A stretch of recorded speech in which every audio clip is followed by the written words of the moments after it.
Boa tarde, gente. Vamos hoje assim falar. Eu vou hoje falar sobre uma questão importante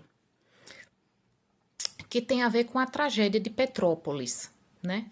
Esta semana eu estava assim navegando pela internet, aí eu soube por acaso da história de um homem que sobreviveu à tragédia de 2011 e morreu nesta tragédia de Petrópolis deste ano, né? Era um homem de uns 40 e poucos anos que já tinha sobrevivido a várias tragédias.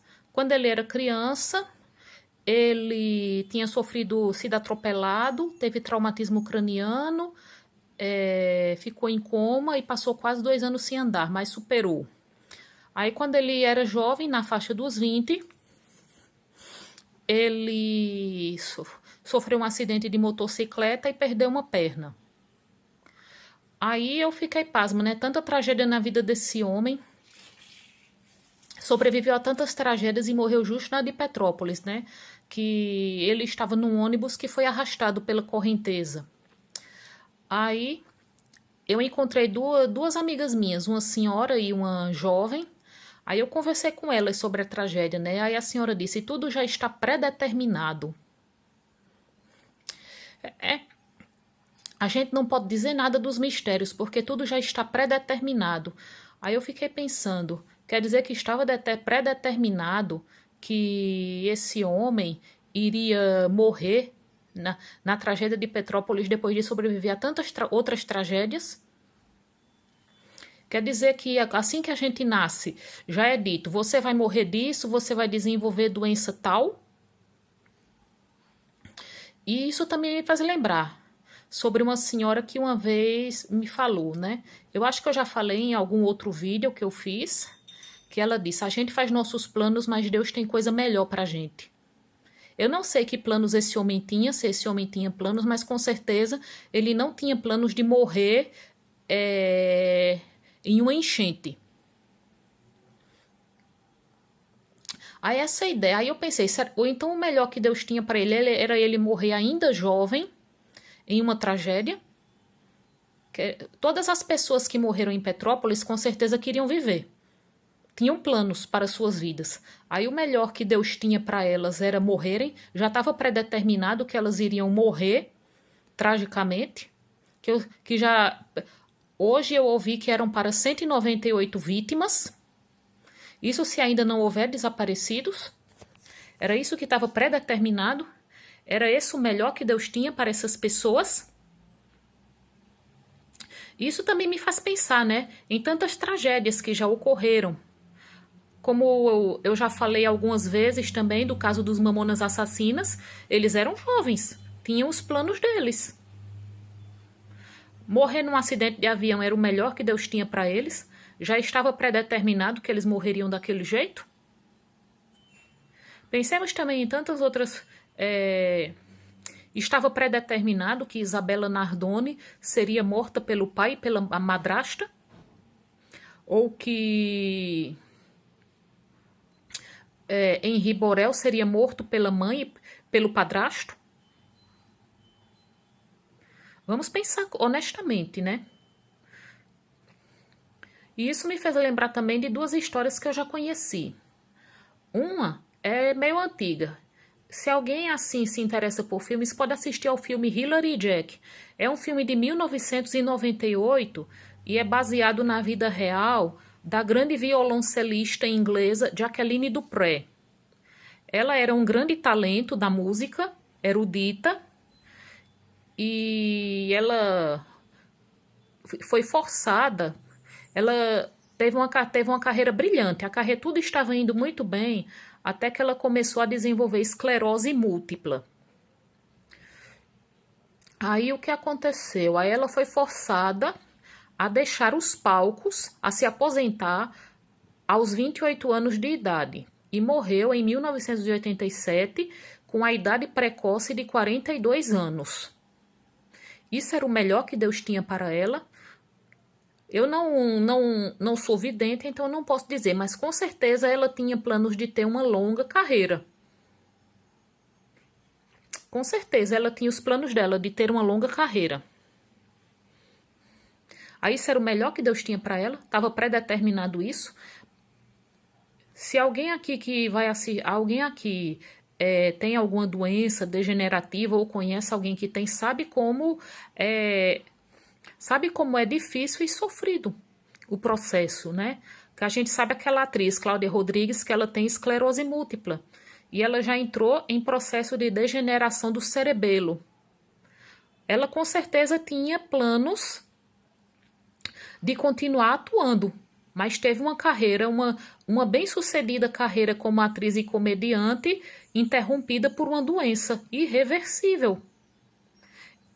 Os tratamentos, a gente sabe, né? Não existem milagres. A gente nunca ouviu falar de ninguém que se curou de esclerose múltipla ou esclerose lateral amiotrófica ou doença de Parkinson pela oração. Tudo que se pode ter é a ciência, que proporciona remédios e tratamentos para retardar os avanços dessas doenças, né? E que a ciência tem feito pesquisas no sentido de buscar uma cura. Assim como um outro caso também que eu conheci, também baseado numa história real, é o livro Um Litro de Lágrimas, que foi feito a partir dos diários de uma jovem japonesa, Aya Kito. Ela era uma jovem de 15 anos, uma jovem normal, uma estudante exemplar, que ela estava se preparando para entrar no colegial, que lá os exames para entrar no colegial são muito difíceis. Tudo o que ela queria era ter uma vida normal, era viver. Mas com 15 anos ela começou a sofrer de quedas.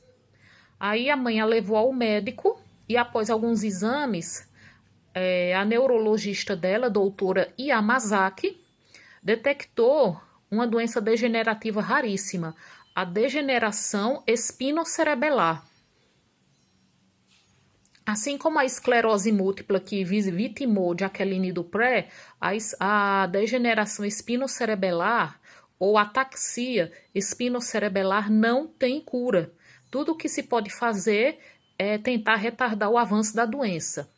A Akito, ela morreu aos 25 anos, em 1985, ainda desejando viver. Ela tinha planos. Então estava predeterminado que ela morreria de degeneração espinocerebelar, morrer de uma doença degenerativa incurável era o melhor que Deus tinha para ela. Assim como tantas pessoas, tantas mulheres que casam, né? Esperam ser felizes na vida matrimonial, mas têm casamentos infelizes. Ou são mortas pelos parceiros. Isso já estava predeterminado? Também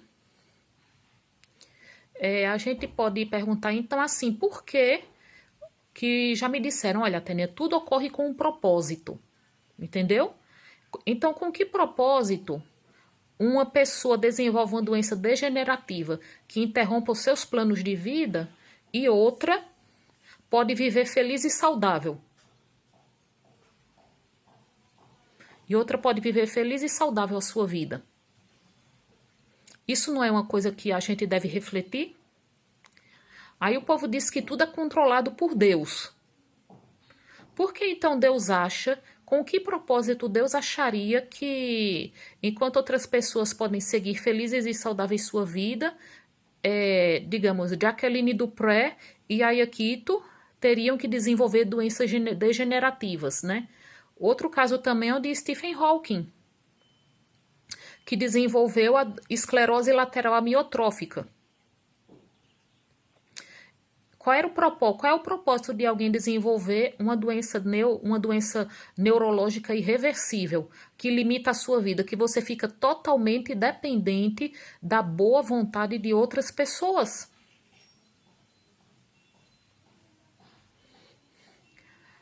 É aquela coisa. Então, assim, se tudo está predeterminado, nós somos meras marionetes nas mãos de Deus? Fantoches? Quer dizer, então, que tudo que nós fazemos é inútil, porque tudo já está determinado. Aí isso vai de encontro também à questão do livre-arbítrio. Não é uma coisa a se pensar? Então, assim, eu encerro este assunto, porque isso não é uma coisa, não é algo assim, a que a gente possa chegar a uma conclusão, né? É algo para se pensar. E eu não posso tirar nenhuma conclusão, porque afinal de contas eu não sou dona da verdade. Boa tarde a todos.